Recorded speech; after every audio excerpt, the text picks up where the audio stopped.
What's up mga ka-idol? For today's video, gagawa kami ngayon ng What If Challenge. At kung ano yung mga What If Challenge na yun, abangan nyo. 5 minutes later. What if, pag uwi mo, nasa labas na yung mga gamit mo?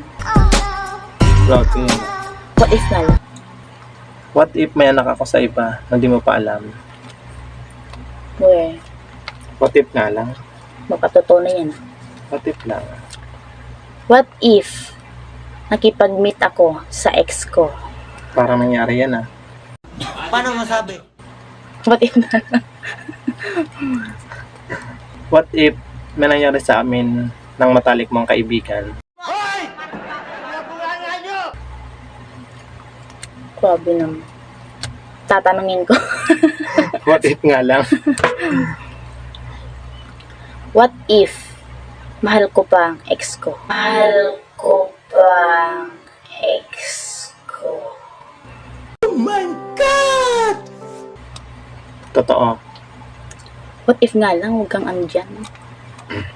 What if 30 personas yung ex-girlfriend ko at lahat ng yon may nangyari sa amin?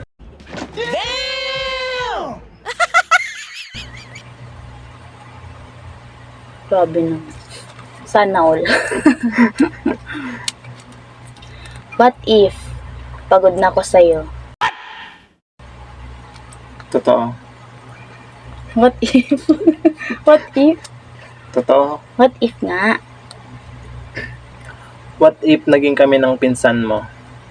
Sino? Sinong pinsan? What if nga lang?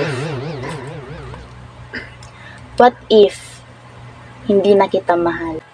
Hindi na kita mahal. Sakit yan ah. Okay lang. Tatanggapin.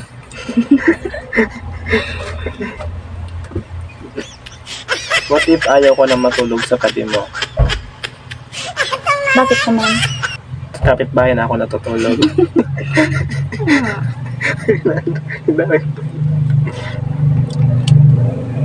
What if, hindi ko na ipakita ang anak ko sa'yo?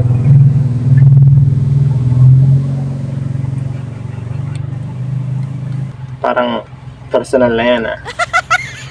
What if nga lang? Tama na nga yan. Personal na yan. What if nga lang? Bata. Ayoko na. What Tama if na nga yan. lang? What if? Tama na nga yan. Patayin mo na yan. What if nga Babasagin lang? ko yan.